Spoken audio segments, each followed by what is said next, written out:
Au menu de ce Weekly Tech, Nintendo répare enfin le Joy-Con Drift de vos Switch, même si vous êtes hors garantie. Microsoft mise sur une manette de Xbox écolo, tandis que Sony fait exactement l'inverse. C'est fait, l'algorithme de recommandation Twitter est open source et on peut tous le consulter, mais on retrouve quoi dedans? ChatGPT est interdit en Italie et cela pourrait faire bouger les choses ici en France. Allez, le Weekly, c'est parti! Voilà une excellente nouvelle pour toutes les personnes qui se retrouvent victimes du célèbre Joy-Con Drift. Nintendo vient d'actualiser sur son site du Royaume-Uni la possibilité de faire réparer les Joy-Con en cas de drift, même si vous êtes hors garantie. Mais déjà, il faut expliquer ce qu'est ce Joy-Con Drift pour les chanceux qui ne l'ont pas encore vécu. Déjà, ce n'est pas seulement une excuse lorsque vous perdez à Mario Kart. Il s'agit des joysticks qui se mettent à partir dans une direction arbitraire. Ça sort de nulle part et c'est impossible de l'anticiper. Mais le pire, c'est que ce problème date de la sortie de la Nintendo Switch début 2017. Nintendo n'a jamais trouvé de solution ou n'a peut-être jamais cherché plus loin. Ils se sont contentés pendant longtemps de faire la sourde oreille face aux réclamations des clients. Lorsque vous étiez encore sous garantie de 2 ans, pas de souci, Nintendo les réparait. Mais dès que vous sortiez de ces 24 mois, c'était fini. Les choses ont enfin changé et Nintendo prend ses responsabilités. La prochaine étape est évidemment de résoudre le problème à la racine. Pourquoi pas une nouvelle génération de Joy-Con? C'est vraiment l'occasion maintenant et ça coûterait probablement moins cher. Même s'ils avaient expliqué que le problème était absolument inévitable. Parce que le Joy-Con Drift est malheureusement très commun. Après 3 ans d'utilisation régulière, peu de personnes n'ont pas été victimes. D'ailleurs, on apprenait en 2022 que les centres de réparation Nintendo étaient débordés jusqu'en 2018 par les Joy-Con qui devaient être réparés, au point même de préférer en renvoyer des nouveaux. Avec l'ouverture de tous les possesseurs de Joy-Con dans l'espace économique européen, comprenant ainsi le Royaume-Uni et la Suisse, c'est beaucoup de potentielles réparations qui sont à venir. On imagine que Nintendo a attendu autant de temps pour avoir un système de réparation efficace, capable de gérer la charge de travail à venir. Mais c'est surtout la pression des associations de consommateurs européens qui a fini par faire plier le géant japonais. Et vous avez déjà été victime de Joy-Con Drift? Mais surtout, est-ce que vous allez renvoyer vos manettes même si elles sont hors garantie? Dites-le nous en commentaire.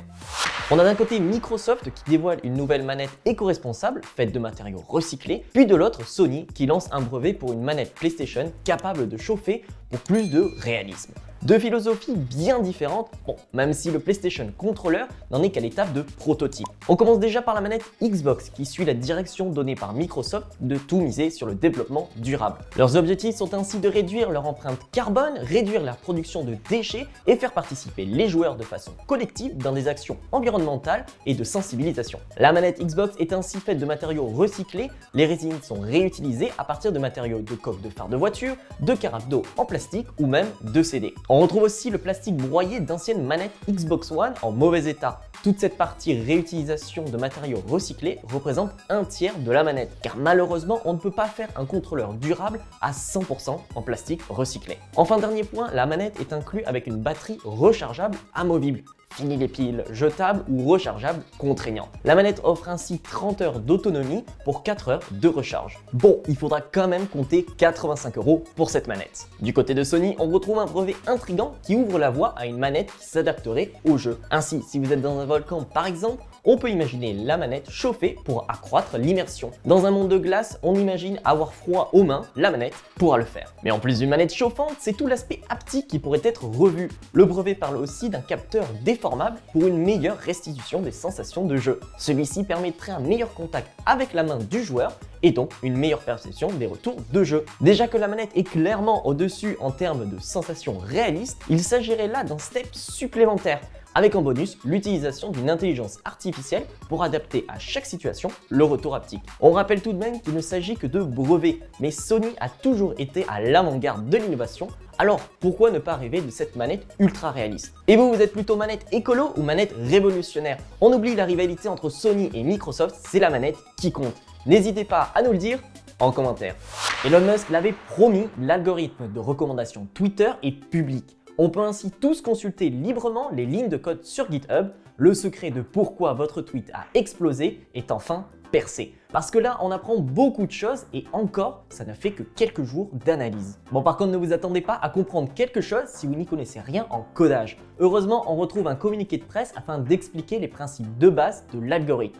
On retrouve ainsi 3 étapes pour recommander ou non un post. Déjà, récupérer les meilleurs tweets à partir de différentes sources de recommandations dans un processus appelé recherche de candidats.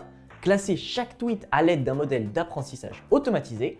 Et enfin, appliquer des filtres tels que les tweets des utilisateurs que vous avez bloqués, des contenus not safe for work et des tweets que vous avez déjà vus. On apprend autre chose de très intéressant dans le fonctionnement des recos Twitter, le réseau social choisit parmi 1500 posts parmi une masse de centaines de millions de tweets. Puis il fait un tri entre les personnes que vous suivez et celles que vous ne suivez pas. Ainsi, 50% des tweets que vous voyez sur votre timeline sont issus de votre réseau et 50% de l'extérieur. Autre subtilité intéressante, pour que vos tweets percent, il faut que vous soyez Elon Musk. On découvre ainsi dans le code source une variable, l'auteur est Elon.